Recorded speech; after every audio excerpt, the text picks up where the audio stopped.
The sharpest scalpel cannot cut away a betrayal already coursing through the bloodstream. A death sentence signed in the silent margins of a pre-op chart. Before we go any further, tell me, where are you watching from? Drop your city and country in the comments. If this hook already has you leaning in, make sure you like and share so more thriller lovers can find this story too.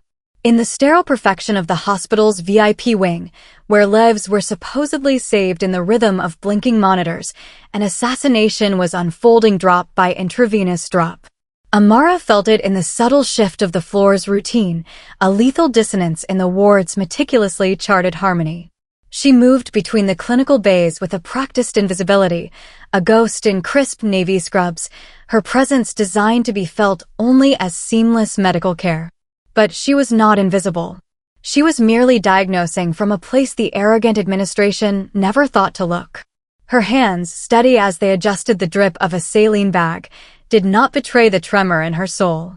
She had been a ghost for over a year, ever since the whistleblowing fire of her former career had been ruthlessly extinguished, leaving her in this grayscale, head-down existence. Tonight, however, the adrenaline was bleeding back in, sharp and dangerous. At the end of the brightly lit corridor stood Jang Min-Seok, a man whose absolute stillness was a form of violence. His face was a mask of placid control, but his hands, marked by dark, intricate tattoos, were tense where they rested against his sides, the knuckles white beneath the ink. He was a predator at rest, watching the doors of his mother's suite with the cold intensity of a king who believed his fortress was secure. The air on the 7th floor always smelled of bleach and expensive orchids, a sanitized paradise reserved for politicians, celebrities, and those whose wealth could buy a buffer from mortality. Tonight, however, the oxygen felt thin, sucked out of the corridors by the sheer gravity of the men who had just stepped off the private elevator. Jang Min-Seok did not announce his arrival. He didn't have to. The shift in the atmosphere was immediate and visceral, a cold front rolling through the sterile, brightly lit hallways.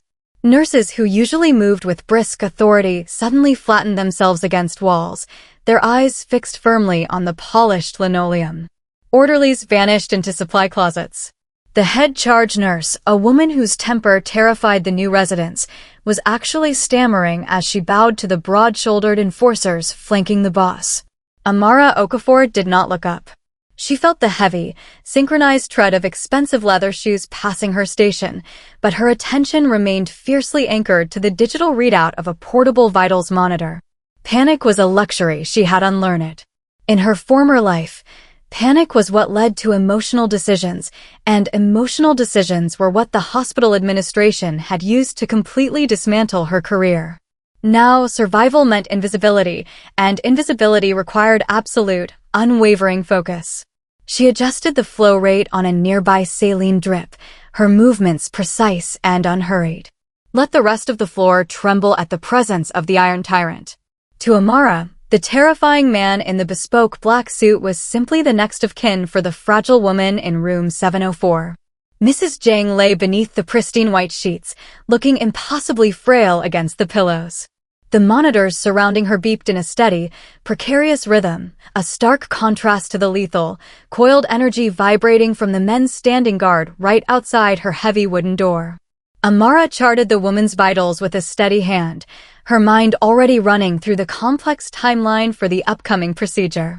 The chief surgeon was scheduled to operate at dawn, a high-risk cardiac bypass that had the entire hospital board sweating bullets.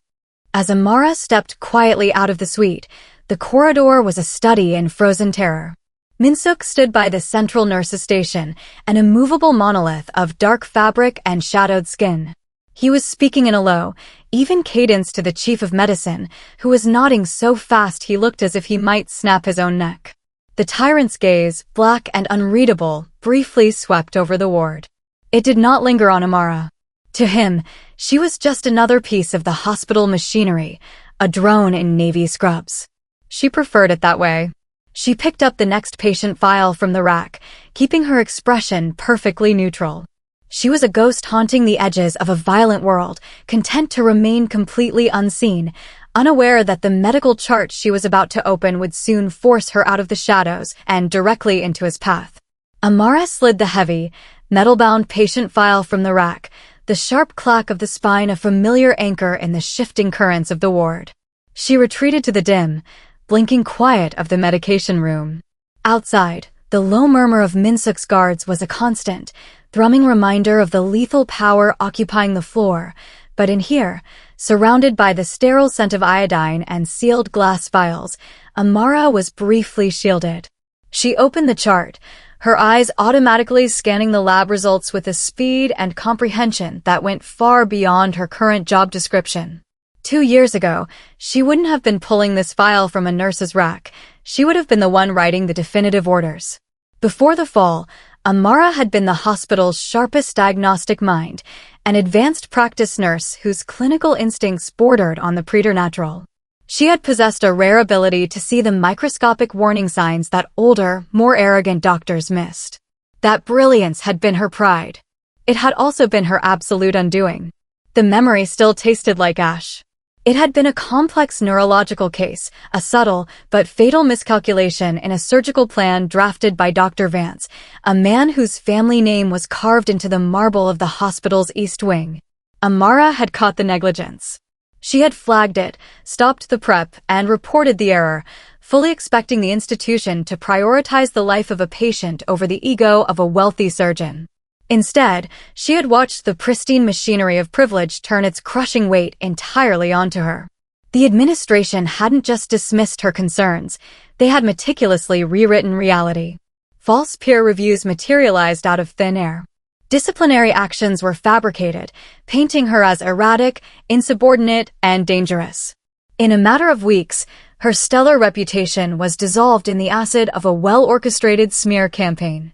They stripped her of her diagnostic authority, threatened her with the total revocation of her license, and banished her to the VIP floor, a gilded cage where her only duty was to silently serve the elite class that had destroyed her. She had learned the brutal mathematics of power. The truth was not a shield, it was a target painted directly on your own back. Amara traced the edge of the current patient's chart, her jaw tightening. She had made a vow in the ruins of her career to never look beyond the immediate parameters of her assigned tasks. Let the doctors play God. Let the administrators count their blood money. She would dispense the medication, check the vitals, and remain a ghost. She flipped to the preoperative orders for room 704, Min-Seok's mother. The chief surgeon had detailed the pharmacological timeline for the dawn bypass. Amara began to cross-reference the prescribed anesthetics with the patient's underlying renal panels, a reflex of thoroughness she couldn't quite kill. Her fingers stopped halfway down the page. The breath hitched in her throat, the sterile air suddenly turning to ice in her lungs. Amara's finger traced the printed lines of the preoperative medication protocol, her breath trapped in her lungs. To a tired resident or a compliant floor nurse, the chief surgeon's orders for Mrs. Jang looked perfectly standard for a high-risk cardiac bypass. The dosages were within acceptable limits, the sequence routine. But Amara was not a standard nurse. Her mind, honed by years of obsessive diagnostic study, automatically ran the pharmacokinetic calculations. She looked at the prescribed synthetic opioid and cross-referenced it with the patient's recent renal panels. A slight elevation in creatinine. Nothing alarming on its own. But paired with the specific paralytic agent slated for the surgical induction, the math fundamentally changed. It was a microscopic discrepancy. A ghost in the machine. If administered as written, the drug combination wouldn't process properly. It would pool in the frail woman's system, suppressing the respiratory drive just enough to cause a catastrophic drop in blood pressure midway through the bypass. The heart tissue, already severely compromised, would be starved of oxygen. The monitors would scream, the surgical team would scramble, and Mrs. Jang would code on the table. It would look exactly like a tragic, unavoidable complication. An old, weak heart finally giving out under the immense strain of surgery. The chief surgeon would step out of the operating room, his face a mask of solemn professional grief, and tell Jang Min-Seok that they had done everything medical science allowed. Amara stared at the neat, black ink of the signature at the bottom of the page. The chill in the medication room deepened, seeping into her bones. This was not the sloppy arrogance of the doctors who had ruined her life 2 years ago. This was not negligence, and it certainly wasn't a mistake born of fatigue. This was architectural perfection. The lethal dosage was so carefully calibrated against the patient's existing frailty that no post-mortem review board would ever flag it as suspicious. She closed her eyes, the sterile hum of the medication refrigerators suddenly deafening. It was an assassination. Someone had bought the chief surgeon. A rival syndicate, a hostile faction within Min-Seok's own organization, it didn't matter. They were using the pristine, untouchable sanctuary of the hospital's VIP wing to execute the Iron Tyrant's mother, weaponizing the very medical charts Amara was sworn to uphold. Her hands, usually so steady, began to tremble. The heavy, metal-bound file felt like a live grenade. If she put it back on the rack and walked away, she would remain safe. She would survive her shift, clock out, and maintain her hard-won invisibility. She would be a silent accomplice to murder, but she would be alive. Amara opened her eyes, staring down at the lethal chart. The brilliant, uncompromising diagnostician she used to be was clawing at the inside of her chest, demanding to be let out. The medication room felt like a pressurized cabin moments before decompression. Amara stared at the chief surgeon's signature, the neat, cursive loops sealing a death warrant disguised as medical care. Her pulse hammered against her ribs, a frantic, erratic rhythm that mocked the steady beep of the cardiac monitors outside. If she slid the chart back into the rack, she would live. She would finish her shift, walk out of the sliding glass doors into the cool dawn air, and return to her quiet, bruised existence. The hospital would grieve the tragic, unavoidable loss of Mrs. Jang.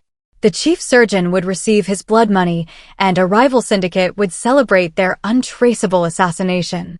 Amara would be safe, cloaked in the absolute anonymity she had suffered so deeply to build. But the ghost of the brilliant diagnostician she used to be was screaming in the confines of her mind. She had taken an oath. Not to the corrupt hospital board that had betrayed her, but to the fragile, beating hearts of the people placed in her care. To let this happen, to watch an innocent woman be quietly executed under the blinding lights of an operating theater, was a betrayal of her own soul. It would mean the administration hadn't just broken her career, they had successfully severed her humanity. Yet, the alternative was terrifying. Speaking up didn't just mean challenging the chief surgeon, it meant intercepting Jang Min-Seok. Through the reinforced glass of the medication room door, she could see him. The Iron Tyrant. He was still standing near the nurse's station, radiating a cold, lethal gravity that kept his heavily armed men in perfect, silent orbit around him.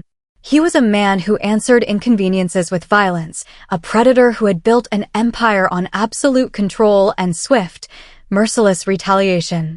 If she stepped out there, accused the hospital's most esteemed surgeon of a complex assassination plot, and could not immediately prove it to a man who understood only power and blood, Min-Seok wouldn't just have her fired. He would erase her. Her hands gripped the edge of the aluminum counter. The trauma of her past whispered insidious warnings. You spoke the truth before, and they ruined you. If you speak it now, he will kill you. She looked back down at the lethal chart. The pre-op timeline was ticking. In less than an hour, the orderlies would push Mrs. Jang's bed down the hall, through the double surgical doors, and into a slaughterhouse. Amara closed her eyes. She pictured the frail woman in room 704, whose only crime was the bloodline she shared with the mob boss outside. Then, Amara thought of her own reflection, the hollowed-out shell she had become just to survive. Her jaw set with sudden, chilling clarity. She would not let her fear be the fatal flaw that cost a life. She snapped the heavy metal file shut, the sharp clack echoing like a gunshot in the small room. Amara took one deep, shuddering breath, pushed the door open, and stepped out of the shadows. The heavy glass door of the medication room sealed shut behind Amara with a soft whoosh, cutting off her only retreat. The corridor stretched before her, an expanse of polished linoleum that felt like a long walk to the gallows. At the far end, outside room 704, the chief surgeon had arrived. Dr. Sterling, looking immaculate and gravely concerned, was holding a silver clipboard out to Jang Min-Seok. The surgical consent form. The final piece of the bureaucratic puzzle that would legalize an assassination. Min-Seok reached into the inner pocket of his dark suit, withdrawing a sleek, matte black pen. His guards stood at perfect attention, a wall of lethal muscle ensuring the Iron Tyrant remained undisturbed. Amara didn't run. Running invited a chase, an instinct these predators were trained to end violently. Instead, she walked with the measured, undeniable purpose of a seasoned trauma nurse rushing to a code blue. Her rubber-soled shoes made barely a whisper, yet the sheer intensity of her approach caught the eye of the lead enforcer. He shifted, his hand drifting imperceptibly toward his tailored jacket. Amara ignored him. She ignored Dr. Sterling's sudden, indignant frown. She focused entirely on the tattooed hands of the Mafia boss as he uncapped his pen. Just as the ink hovered a fraction of an inch from the dotted line, Amara stepped directly into Min-Seok's personal space. It was a terrifying breach of a perimeter no one in the city dared to cross. Before his guards could react, before the surgeon could gasp, Amara's hand shot out. She didn't flinch. She grabbed the edge of the silver clipboard, her fingers brushing the cold metal right next to Min-Seok's knuckles, and forced it down away from the pen. The entire corridor stopped breathing. The distant beep of a monitor seemed to echo like a canyon drum. 2 heavy clicks sounded behind her as the enforcers unholstered their weapons. Min-Seok did not startle. He didn't yell. His dark eyes, devoid of any measurable warmth, slowly lifted from the paper to lock onto her face. Up close, the aura of violence surrounding him was suffocating. It was a crushing, absolute dominance that demanded immediate submission. Amara forced herself to meet his gaze. Her heart was a frantic bird against her ribs, but her posture remained iron straight. She channeled every ounce of her clinical authority, refusing to be the invisible servant anymore. "Nurse, what is the meaning of this?" Dr. Sterling hissed, his face flushing with a mix of outrage and sudden, sharp panic. "Step back immediately." Amara didn't even look at the doctor. She kept her eyes locked on Min-Seok, holding the gaze of the most dangerous man in the city. The air between them crackled, a sudden, volatile collision of unyielding power and desperate conviction. "Do not sign that paper," Amara said, her voice low, steady, and slicing cleanly through the silence. "Don't approve that surgery. They are going to kill her." The silence that followed Amara's accusation was not empty. It was a vacuum, sucking the oxygen from the brightly lit corridor. Dr. Sterling was the first to break it, his face flushing a mottled, furious red. "Are you out of your mind? Guards, remove this lunatic at once. We have a surgical schedule." He didn't get to finish. Min-Seok raised a single, tattooed hand, a gesture so slight it barely disturbed the air, yet it carried the weight of a physical blow. The 2 enforcers, weapons already drawn and leveled at Amara's chest, froze perfectly in place. They did not lower their guns, but their advance halted instantly. Min-Seok's dark, unreadable eyes remained locked on Amara. He didn't look at the sputtering chief surgeon. He didn't look at his men. He simply stared down at the nurse who had dared to touch him. "Seal the floor," Min-Seok commanded. His voice was a low, gravelly baritone that didn't need volume to command absolute obedience. The reaction was instantaneous. Heavy doors at the end of the ward slammed shut with resounding clicks. Black-suited men moved with terrifying efficiency, blocking the elevators, the stairwells, and the emergency exits. The few remaining nurses in the vicinity shrank behind the nurses' station, trapped in the sudden, suffocating lockdown. The VIP wing was no longer a place of healing, it was a sealed vault, and Min-Seok held the only key. "Mr. Jang, I must protest," Dr. Sterling stammered, a thin sheen of sweat breaking out over his brow. "This is highly irregular. Your mother's heart cannot withstand these delays. This nurse has a history of erratic behavior." Min-Seok slowly turned his head toward the surgeon. The sheer, predatory blankness in his expression made Dr. Sterling's jaw snap shut so fast his teeth audibly clicked. Turning his attention back to Amara, Min-Seok took a half step forward, closing the microscopic distance between them. The movement was fluid and designed to entirely consume her field of vision. He towered over her, the faint scent of expensive cologne and cold leather washing over her senses. He gently, almost casually, pried the silver clipboard from her rigid fingers, his tattooed knuckles brushing against her skin. "You have precisely 60 seconds, Min-Seok said, the quiet menace in his tone sending a violent shiver down her spine. If you are right, you will have my undivided attention. If this is a delusion, or a stunt to settle a petty medical grievance with your superior. He didn't finish the threat. He didn't have to. The metallic click of a weapon's safety being disengaged by one of his guards finished it for him. The pressure was astronomical, a physical weight bearing down on her chest. Amara looked from the cold steel of the enforcer's gun barrel back to the Iron Tyrant's unforgiving eyes. She swallowed the dry terror in her throat, forcing the brilliant, clinical diagnostician to the forefront of her mind. It was time to prove her worth or die trying. The 60 seconds hung in the air, a guillotine waiting to drop. Amara didn't cower. She reached out, her fingers miraculously steady, and tapped the silver clipboard, still gripped in Min-Seok's tattooed hand. "Look at the preoperative pharmacological orders," she commanded, her voice stripping away the deferential tone of a floor nurse and replacing it with the sharp, unyielding authority of a lead diagnostician. Dr. Sterling prescribed a heavy continuous infusion of sufentanil paired with a specific non-depolarizing paralytic for the induction. Dr. Sterling scoffed, a wet, panicked sound. "Those are standard bypass protocols. Mr. Jang, this is absurd." Min-Seok didn't even turn his head. "Silence," he murmured. The single word hit the surgeon like a physical strike, snapping his jaw shut. The Iron Tyrant's eyes never left Amara. "Continue." "They are standard for a patient with healthy organs," Amara fired back, holding Min-Seok's dark, suffocating gaze, refusing to be intimidated by the cold steel of the weapons trained on her spine. "But your mother's recent renal panels show a subtle elevation in her creatinine clearance. It's a microscopic detail most doctors would overlook." But Dr. Sterling didn't overlook it. He weaponized it. She pointed precisely to the dosage line on the chart. Because of her compromised renal function, her body cannot metabolize that specific combination at that rate. The drugs won't process normally. They will pool in her system. 30 minutes into the bypass, it will trigger a catastrophic, irreversible hypotensive crisis. Her blood pressure will bottom out, her heart tissue will be starved of oxygen, and she will code on the table.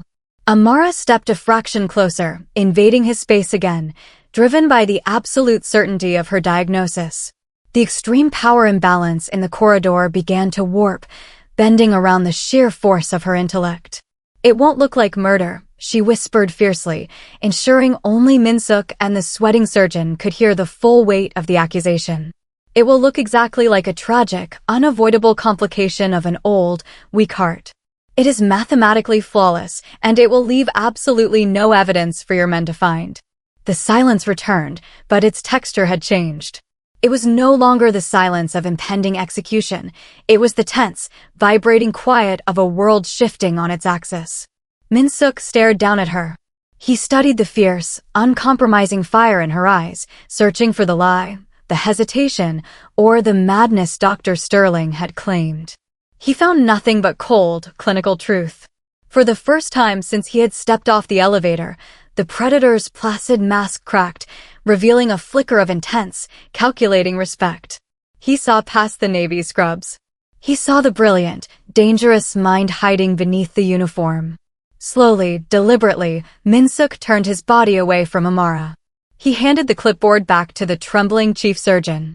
"Dr. Sterling," the Mafia boss said softly, the tone dropping the temperature in the corridor to absolute zero. "We're going to have a very private conversation about your math." Dr. Sterling's clipboard clattered to the polished linoleum, the sharp sound shattering the last remnants of his professional facade. He stumbled backward, his pristine white coat suddenly looking like a flag of surrender, but Min-Seok's enforcers were already moving. Large, immaculately suited hands clamped onto the surgeon's shoulders with bone-bruising force, lifting him onto his toes. Min-Seok didn't raise his voice. He simply tilted his head toward the heavy, soundproof doors of an adjacent, unoccupied VIP suite. The guards dragged the thrashing, hyperventilating doctor across the hall, the surgeon's manic pleas for mercy echoing briefly before being choked off. Amara remained rooted to the spot, her breath trapped in her throat. Every medical instinct she possessed screamed at her to turn away, to retreat to the safety of the medication room and pretend she hadn't just signed a man's death warrant. But Min-Seok paused in the doorway. He looked back over his shoulder, his dark, impenetrable eyes locking onto hers. It wasn't an invitation, it was a silent, undeniable command. He was forcing her to witness the brutal currency of his world. She stepped forward, her rubber-soled shoes feeling like lead weights. Through the partially open door, the sterile sanctuary of the hospital was violently inverted. Dr. Sterling was forced his knees on the plush carpet. He was weeping, babbling frantically about offshore accounts and a rival syndicate, confessing every lethal detail of the shadow war Amara had blindly unmasked. Min-Seok listened with the placid, terrifying stillness of a priest taking a confession. Then he stepped forward. There was no grand, cinematic speech. He simply removed his tailored suit jacket, handed it to a guard, and slowly rolled up his sleeves, revealing the sprawling, violent ink winding up his forearms. The retribution that followed was methodical, completely silent, and utterly devastating. It wasn't the chaotic brawling of street thugs, it was a surgical dismantling. A heavy, precise strike to the jaw-shattered bone with a sickening crack that made Amara physically recoil. Another calculated blow collapsed the doctor's ribs, stealing the air from his lungs. Min-Seok moved with terrifying efficiency, transforming the arrogant chief surgeon into a broken, gasping heap on the floor in a matter of seconds. Amara pressed a trembling hand against her mouth, a violent shudder ripping through her spine. She was a healer. Her hands were trained to mend flesh, to stitch wounds, and to preserve life at all costs. Yet, she had just unleashed a monster. She watched the crimson pool spread across the pristine carpet, the stark reality testing the very limits of her moral compass. She had upheld her oath to save Min-Seok's mother, but in doing so, she had crossed an invisible line into a dark, unforgiving reality where justice was dealt in shattered bone. Min-Seok stood over the ruined doctor. He unrolled his sleeves, buttoning his cuffs with chilling calm, and turned his dark gaze back to Amara, daring her to look away. The chaos of the dawn had finally settled into the rhythmic, reassuring beep of a stabilized sinus rhythm. In the hushed sanctuary of room 704, the lethal premedication had been completely flushed from Mrs. Jang's forelines, replaced by a safe, meticulously monitored drip administered by a terrified but compliant backup team. Amara stood beside the bed, charting the new vitals. Her hands were steady again, the violent adrenaline crash having left her with a sharp, crystalline clarity. The heavy oak door clicked shut, sealing out the omnipresent enforcers. Jang Min-Seok stepped fully into the dim light of the recovery suite. He had washed the blood from his knuckles and donned a fresh, tailored jacket, restoring the pristine armor of the Iron Tyrant, but the atmosphere between them had fundamentally altered. He didn't pace. He didn't loom. He simply stood at the opposite side of his mother's bed, his dark eyes locked onto Amara with an intensity that made the breath catch in her throat. The suffocating, predatory dominance he had weaponized in the corridor was gone, replaced by a heavy, profound stillness. "The new surgical team confirms your math," Min-Seok said, his baritone a low rumble in the quiet room. 30 more minutes and her heart would have failed. Amara met his gaze across the white sheets. For the first time since her career was ruined 2 years ago, she did not feel the urge to lower her eyes to an authority figure. "The human body is an equation, Mr. Jang." The chief surgeon simply altered the variables to guarantee a zero. Min-Seok absorbed her clinical detachment, a faint, unreadable shift crossing his hardened features. He reached out, his tattooed hand coming to rest on the metal railing of the hospital bed, mere inches from where Amara's fingers rested. The sheer physical proximity sent an electric jolt of tension through the sterile air. "In my world, a life saved is a debt of blood," he murmured. His gaze dropped to her hands, the hands that had physically stopped him from signing his mother's death warrant, before rising slowly to meet her defiant stare. "Sterling was a mercenary. He acted for wealth. But you stood in my path. You risked my wrath and your own life to stop a pen stroke." "Why?" "Because it was my duty," Amara answered, her voice unwavering, cutting through the shadows of the room. "I don't care who you are or what you do outside these walls. In this room, she is my patient.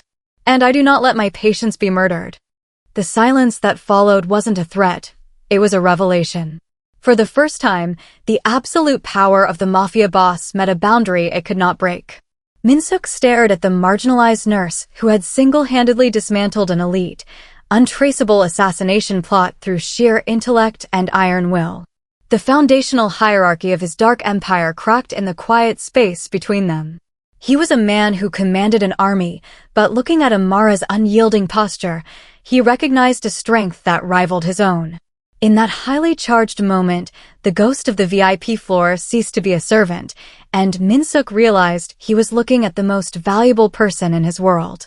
The exhaustion hit Amara the moment she unlaced her rubber-soled shoes in the sterile quiet of the staff locker room. Her shift was technically over.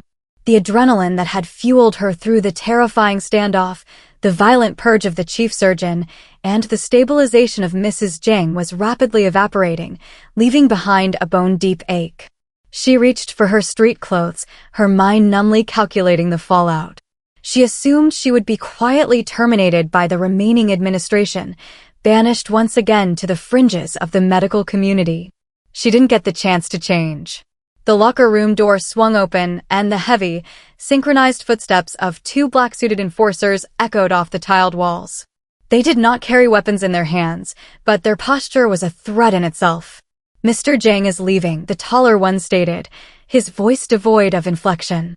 "You are coming with us." "I have to chart my final rounds," Amara countered, instinctively clinging to the rigid structure of her job. "And my shift is over. I'm going home." "Your home is compromised," a dark, resonant voice echoed from the corridor. Jang Min-Seok stepped into the doorway, his broad shoulders easily filling the frame. He looked immaculate, the violence of the past hour entirely erased from his sharp, tailored exterior. "Sterling was a pawn," Min-Seok continued, his dark eyes locking onto hers with a suffocating intensity. "The syndicate that bought him has eyes on every floor of this building. I am transferring my mother to a secure medical wing at my private estate." Amara stood up, clutching her canvas tote bag like a shield. "Then I wish her a safe recovery. I will send her files to whichever private physician you hire." Min-Seok closed the distance between them in two long, predatory strides. The sheer physical dominance of the Mafia boss forced Amara to tilt her head back just to maintain eye contact. "My private physician was complicit," he murmured, his tone laced with a chilling, absolute authority. "You are the only person in this city who saw the math. You are the only one who didn't look away. Therefore, you are the only one I trust to keep her breathing." "You can't just take me," Amara protested, the reality of his demand sending a fresh spike of panic through her chest. "I have a life. A lease. I am not your property." "Your resignation has already been tendered to the hospital board," Min-Seok replied smoothly, a dark, possessive shadow crossing his features. "Your debts are cleared. Your lease is broken. Get in the car, Amara." It wasn't a request. 20 minutes later, Amara sat in the back of an armored SUV, watching the modest, invisible world she had painstakingly built blur past the tinted windows. As heavy iron gates parted to reveal a sprawling, fortified mansion bathed in security lights, she realized the terrifying truth. She hadn't just saved a patient, she had altered the orbit of the Iron Tyrant, and her world had been rewritten overnight. The east wing of the Jang estate was less a medical facility and more a fortress of glass, mahogany, and silent, watchful men. For 3 days, Amara had existed within this gilded cage, trading the sterile anonymity of the hospital for a suffocating opulence that chafed against her every instinct. Her new reality was dictated by the rigid, unspoken laws of a mafia empire, where Jang Min-Seok's word was the absolute, terrifying gravity that held everything in orbit. Everything, that is, except her. The clashes began over the smallest details. Min-Seok demanded hourly updates. Amara refused to wake his recovering mother for unnecessary vitals. He ordered his enforcers to stand inside the recovery suite. Amara physically shoved a man twice her size out the door, citing strict infection protocols and the patient's stress levels. The estate operated on fear and blind obedience, but Amara operated on science and an ironclad moral compass.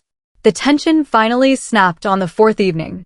Amara was adjusting Mrs. Jang's intravenous nutrition when the heavy oak doors swung open. Min-Seok entered, bringing the cold, volatile energy of the criminal underworld in with him. He had just returned from dismantling the remnants of the syndicate that had ordered the hospital hit. His dark suit clung to his broad frame, his jaw tight, the tattoos on his neck seeming to pulse with residual violence. "I want her moved to the underground bunker by midnight," Min-Seok commanded, not looking at Amara as he approached the bed. My security chief intercepted chatter. The perimeter might be tested. Amara didn't flinch. She finished taping the 4-line before turning to face him, crossing her arms over her scrubs. Absolutely not. The room plunged into a dangerous, breathless silence. The 2 guards stationed in the hall stiffened. Min-Seok slowly turned his head, his dark eyes narrowing into a lethal, predatory glare. He was a man who dismantled lives with a whisper. Being told no in his own stronghold was an alien concept. "You forget your place, Amara," he murmured, stepping into her personal space. The sheer size of him was designed to intimidate, to force submission. "You are here to keep her breathing. I am here to keep her alive." "She moves. She stays," Amara fired back, tilting her chin up, refusing to yield a single inch of ground. "Moving her requires disconnecting the continuous telemetry and risking a massive spike in her intracranial pressure. Your bunker might stop a bullet, but the journey down there will kill her." She jabbed a finger against his hard chest, a reckless, instinctual breach of his armor. "You brought me here because I see the math your men miss. If you want to play doctor, fire me. If you want her to live, step back and let me do my job." For a terrifying second, the Iron Tyrant looked as if he might shatter the room. The air crackled with a violent, electric power imbalance. But as he stared down into her unwavering gaze, the fury in his eyes slowly morphed into something far more dangerous, a dark, consuming fascination. He was entirely unused to defiance, yet he was utterly paralyzed by hers. Slowly, Min-Seok stepped back. "Keep her safe here," then he said softly, the command sounding dangerously close to a concession. The perimeter Min-Seok had warned about was breached just after 2 in the morning. It didn't start with blaring alarms, but with the heavy, concussive thud of an explosion that rattled the bulletproof glass of the East Wing. Amara dropped her medical chart, her heart instantly hammering against her ribs. Rhythmic, terrifying gunfire echoed through the sprawling estate. The Shadow War had finally arrived at their front door. She immediately locked down Mrs. Jang's suite, plunging the room into emergency protocols. Minutes bled into an agonizing silence, broken only by the muffled chaos bleeding through the walls. Then, the heavy oak doors were violently shoved open. 2 enforcers dragged Jang Min-Seok inside, leaving a dark, smeared trail across the pristine floor. The Iron Tyrant's immaculate suit was ruined, the dark fabric heavy and slick with blood.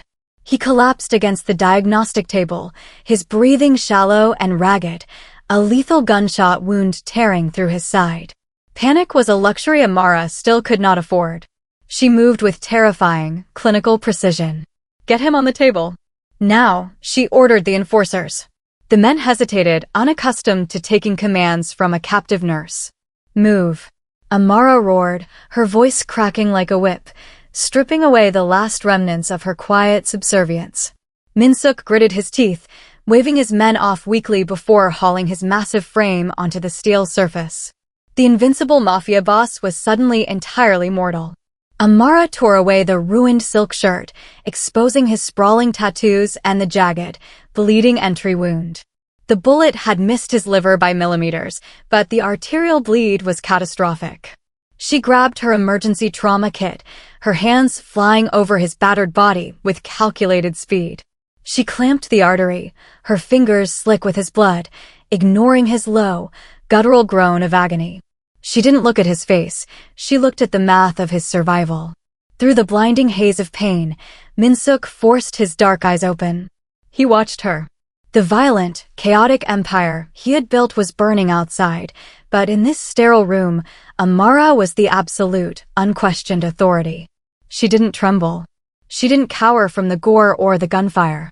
She fought for his life with the exact same fierce, unyielding spirit she had used to defy him hours earlier. As the arterial clamp held and she swiftly began to pack the torn tissue, the suffocating power imbalance between them finally, irrevocably shattered. Min-Seok stared up at the fierce diagnostician who was literally holding his life in her blood-stained hands. He was the most feared predator in the city, but lying vulnerable on the cold steel, the Iron Tyrant realized a terrifying truth. He was no longer just protecting her, he was entirely, utterly dependent on her. The Shadow War breached the estate's perimeter just after 2 a.m. A concussive blast shook the reinforced walls of the East Wing, instantly followed by the sharp, rhythmic crack of automatic gunfire. Amara didn't scream. Her training overrode her terror as she immediately sealed Mrs. Jang's recovery suite, plunging the room into a secure lockdown. The heavy oak doors violently burst open. 2 bloodied enforcers hauled Jang Min-Seok into the room.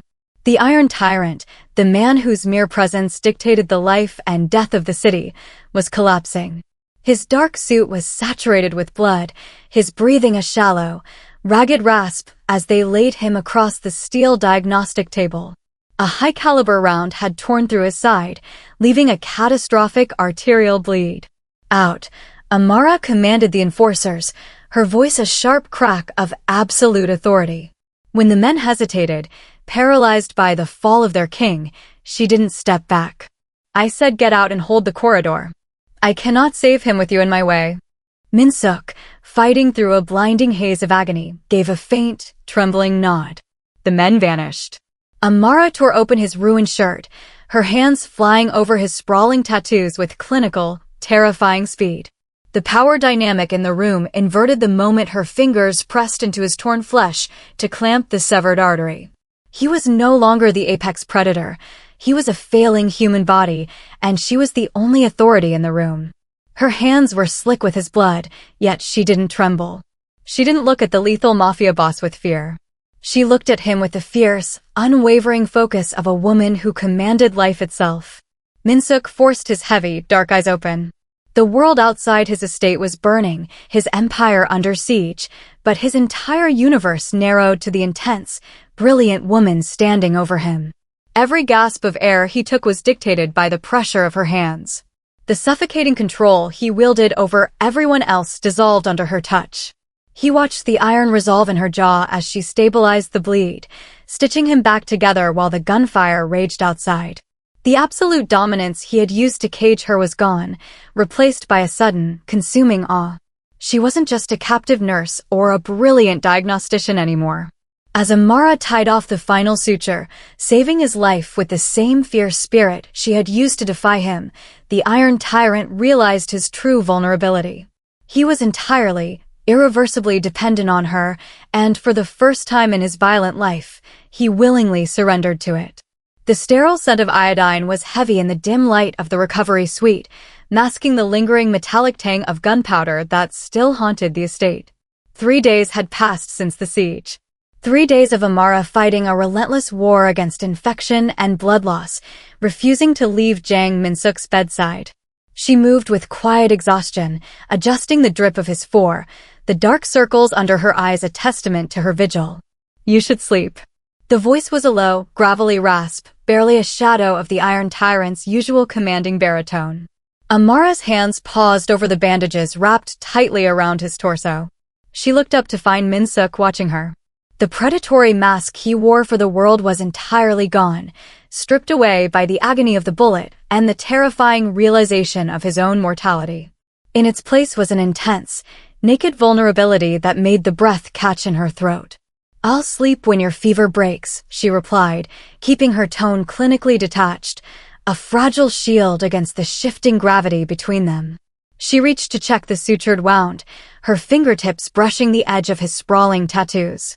Before she could pull away, Min-Seok moved. He didn't grab her wrist with the suffocating dominance he had weaponized in the hospital corridor. Instead, his large, calloused hand gently enveloped hers, stopping her movements with a reverent, almost fragile touch. The absolute authority that had defined their initial collision was gone, replaced by a sudden, breathtaking devotion. "I spent my entire life building a fortress of fear, believing it made me untouchable," he murmured, his thumb slowly tracing the line of her knuckles. His dark eyes locked onto hers, burning with a fierce, protective heat. "But the only thing standing between me and the grave was a woman I tried to cage."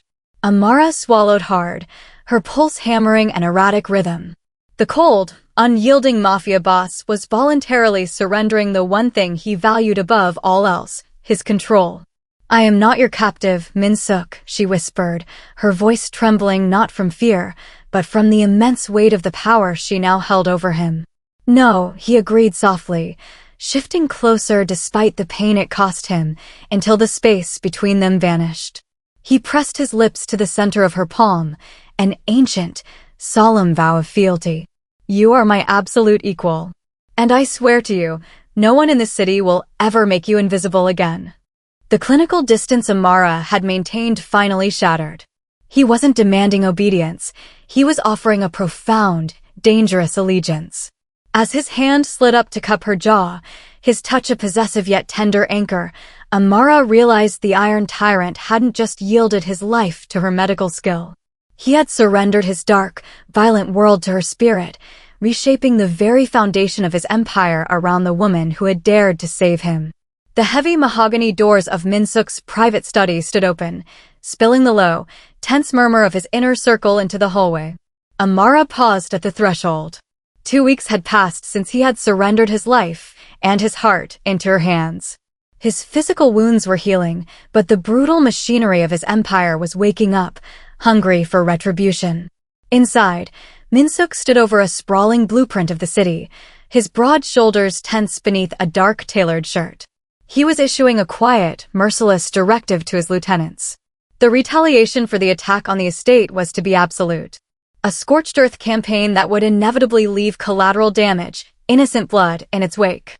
Amara stepped into the room. She did not wear the scrubs of a subordinate nurse, nor the borrowed clothes of a captive. She wore a sharp, dark dress, moving with an earned, undeniable authority.